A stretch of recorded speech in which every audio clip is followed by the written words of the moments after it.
Hi folks, I'm Devok and welcome to the Artificers Guild, the home of all things Artifact. Today we are talking meta. The good, the bad, and the downright ugly of it. The community's been very, vocal about their feelings regarding the current meta, and I wanted to quickly cover some of the peculiarities I've been noticing in the discussions and bring attention to some very well made points too. Artifact has got some good cards. Let's not beat around the bush here. You're all worried about Drow Ranger, the new green hero with 4 attack, 0 armor and 7 health, whose passive increases all allies' attack by 1 in every single lane. Not to mention her 4 mana signature spell Gust, which silences all enemy heroes in a lane. Yes, this hero card is strong, that is undeniable, but her strength is tied to the meta itself. If control is prevalent, then her passive won't be getting much value, as everything around Drow will be dying, if not Drow herself. To which you might argue that her signature card saves you from control, silencing the enemy before they can do anything. Well, green currently has no initiative gain cards, and control decks will bring that in spades. Not to mention, one of the greatest control cards we've seen cannot be silenced. Conflag.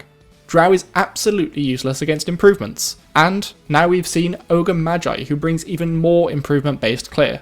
This is just the tip of the iceberg though. The problem goes deeper, and while many people fret over Drow being strong, the bigger issue is the plethora of people in the community concerned over general imbalance, especially when comparing cards like Drow and Rix. To quell this, we need to look at why bad cards might exist in Artifact at all.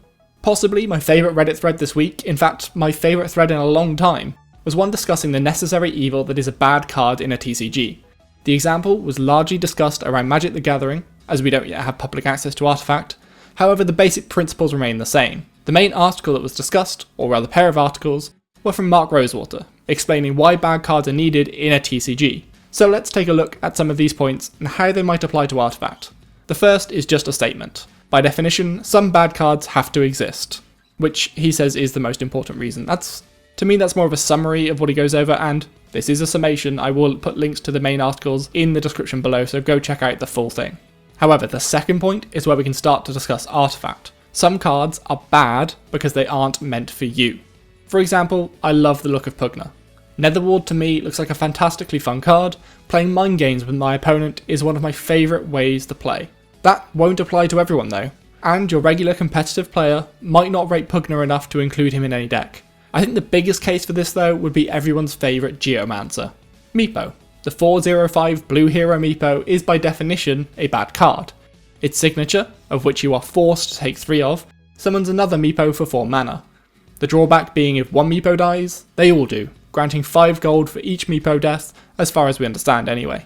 Despite this, Meepo will be played. Meepo will be played a lot, purely because he is a fun and challenging mechanic that players will still want to be able to overcome these disadvantages that come with Meepo for the sheer style points that come with winning alongside him. However, if you are a competitive player fighting for $1 million, Meepo is a bad card, because Meepo is not for you. And I think that number 3, some cards are bad because they're designed for a less advanced player, plays into the same point.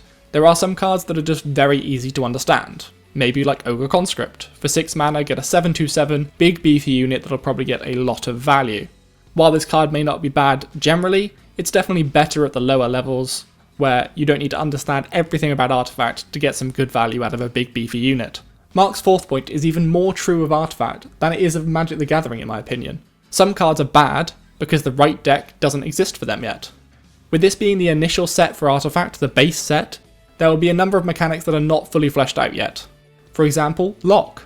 There are now 4 Lock cards that we know of, but little can actually take advantage of it. So we can expect expansions in the future to look at how they might use and abuse the Lock mechanic. Until then, they remain as quote-unquote bad cards. The 5th point Mark raises can be seen as the other side of the coin to point 3. Bad cards reward the more skilled player. And in number 3, some cards are bad because they're designed for less advanced players. If there are some cards designed for players of less skill to enjoy, there will equally be cards for higher skilled players that the regularly skilled of us simply won't be able to get the value out of.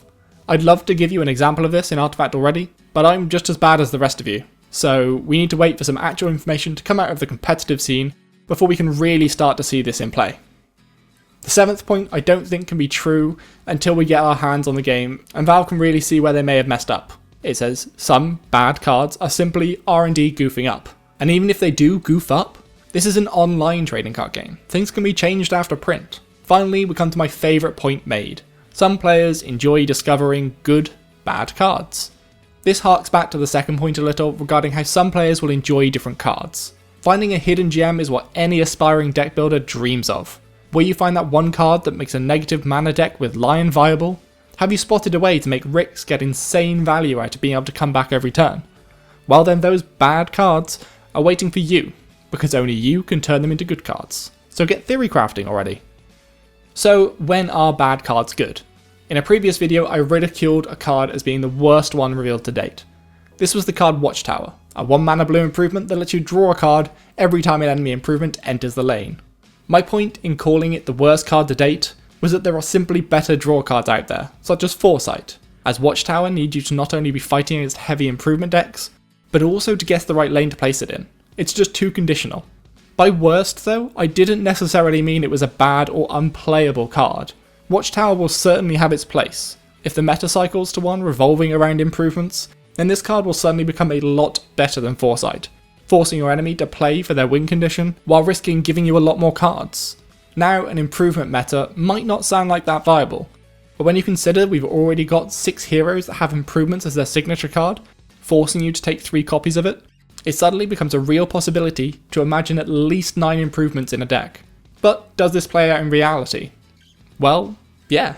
A fellow creator of mine, Action Jackson, recently released a video detailing everything we can learn about the meta from the recent tournament held by Artifact Shark. Now, while a highly competitive tournament might not be a great indicator of what the majority of games at a regular level might look at, the points he made about the cyclical nature of meta in general really made a lot of sense in regards to our comments here. Yes, there will be bad cards at times, but each change in the meta will highlight new cards, and in turn will need different cards in order to counter it. And the Watchtower card, to me, is the perfect example of this.